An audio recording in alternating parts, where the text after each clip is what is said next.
वालेकुम सलाम।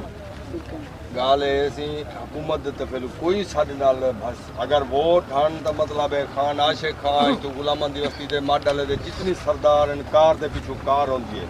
बेड़ियां जितनी भी हैं टोटल मतलब है लाख लाख 2.5 लाख रुपया किराया घेन ते मतलब है रात मैं 12 बजे तक ड्राइव किया ही हालात नाल ये ने कि 10,000 20,000 रुपया ढांडे दा घेन ते मतलब है बारू कढने निकलन जेरा इलाका बुझा पे वोटें किते इन्हें जो हिक वेंदे तो ओबा वेंदे इंशाअल्लाह मेरा वादा खुदा दी जात जान दी करिए जेरा सरदारी दे वोटें किते आया अच्छा उन्हें वो हाल करे तो जेरा न करन दा हाल होसी अच्छा सब बुझे से आमिर खान बलोच दी बहुत मेहरबानी है यानी कि बल भी छोटी जी एक किश्ती लाते साडे नाल बला भी तुम बड़ा तामन कीते सी ए माडल दे लोग चाहे खान आशिक गुपांगे पीर बब्बी शाहे कोई बंदा भी आया साढ़े को इलेक्शन के दौरान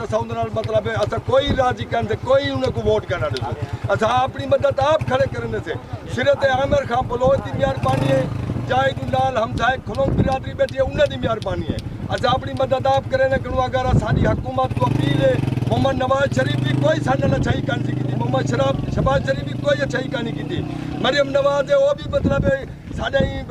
पंजाब की मतलब सदर है लेकिन हूँ भी साढ़े कोई अच्छाई का नहीं की कोई रिक्स वाले हैं एक जवार क्या उन्हें कितने मतलब एक बंदा इतना खड़ा तो तस्वीर चेक देते मतलब वो किया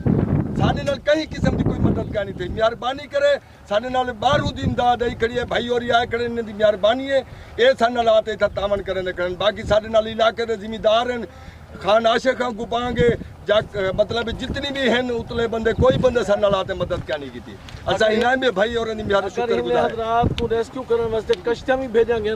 तो कश्तियां दा चेक कीता कि जो इन्हां दे इंजन खराब हैं ये बेचारे हुन 2.5 किलोमीटर ते साडे नंबर उन्हें मतलब ऐसी जात बुला साडे नंबर ऐसी जात उन्हें बुला किदन भी दोबारा फोन न कर सके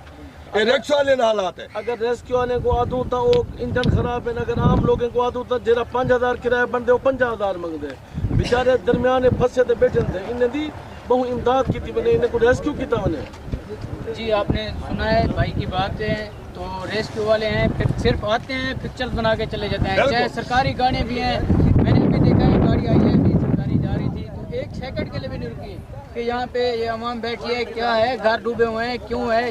कोई इनको कैंप वगैरह दिए जाएं या कोई रेस्क्यू की तरफ से कश्तियाँ वगैरह दी जाएं ना कोई खाना है ना पानी